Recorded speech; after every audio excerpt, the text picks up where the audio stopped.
在娱乐圈这个节奏飞快、关系易变的世界里，有些细节却会被时间反复打磨，最终成为粉丝心中最温柔、最坚定的印记。2018年4月23日と2026年4月23日与生成8年。一个关注，在普通人眼中不过是轻轻一点，但在他们的故事里，却像一粒种子，在岁月中悄然发芽、生长，最终开出无法忽视的花。今天，我们不只是回顾一个日期，而是走进一段被无数人解读、珍藏、反复回味的情感轨迹。故事的起点要从等待说起。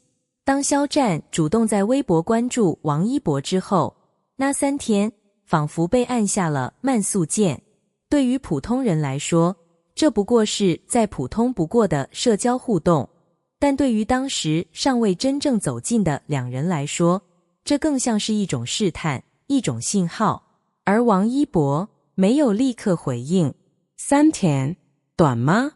或许很短，但对于在意的人来说，这3天足够在心里来回确认无数次。他没有急于表达，也没有随波逐流，而是选择了等。这种等不是犹豫，而更像是一种克制后的郑重。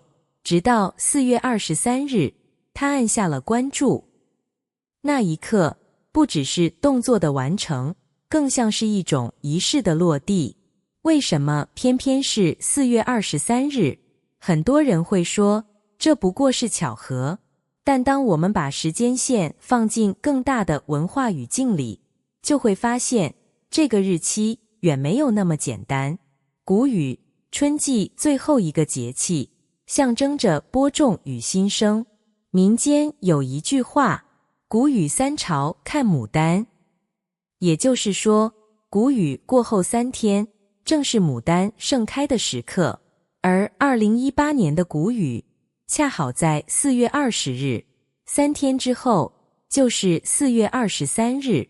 如果说4月20日是仲夏，那么4月23日就是开花。这一切看似自然，却又精确的令人无法忽视。很多人把他们的关系归结于《陈情令》，但实际上，这部作品更像是一个放大镜，让原本就存在的联系被看见、被放大、被记住。拍摄时间正值春季，清明之后，谷雨之前，那是一段既潮湿又温暖的时光，正如一切尚未说出口的情绪，他们在剧中是知己，是对方最坚定的存在。而在剧外，那些微妙的互动与默契，也逐渐累积成某种无法用语言完全定义的关系。当镜头结束，角色退场，留下的反而更真实。2019年4月23日，整整1年之后，王一博更新动态，遇见美好。这4个字看似简单，却意味深长。为什么是这一天？为什么是这一句话？如果说2018年的4月23日是一个开始，那么2019年的这一天更像是一种确认，不是轰轰烈烈的宣告，而是温柔而坚定的复述。我记得，我没有忘。在信息爆炸的时代，记住本身就是一种珍贵。在粉丝的解读中，时间从来不是单纯的数字。18、23被反复提及的时间点，有人说这只是巧合，但当巧合出现太多次，就变成了选择。1823拼在一起，被赋予了属于他们的含义。这种带有私人意味的编码，在娱乐圈并不常见。它不张扬，却足够明确，就像某种只有彼此才真正明白的语言。2021年4月22日，一束向日葵，一句遇见美好，再次出现。这一次是在完全不同的场景里。话剧《如梦之梦》的舞台，但时间点依旧精准。4月22日，接近那个熟悉的日子，就像一个圆绕了一圈，又回到了原点附近。不同的是，这一次他们已经走过了更多风浪，而那些细节也因此显得更加珍贵。8年在娱乐圈意味着什么？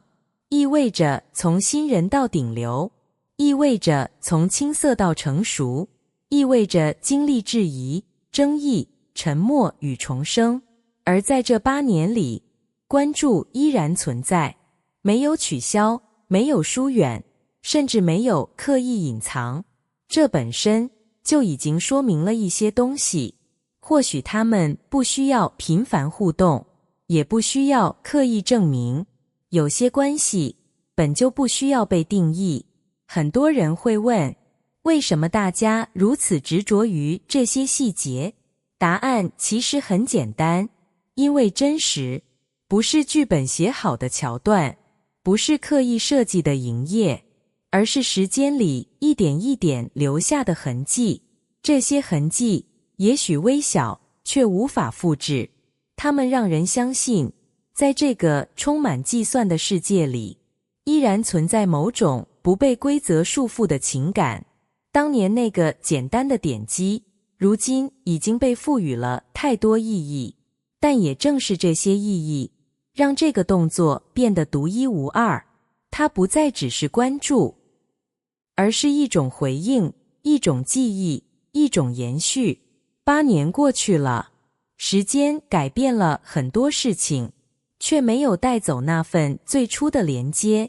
或许未来的某一天，这些故事会被新的故事覆盖，这些细节也会逐渐淡出视线。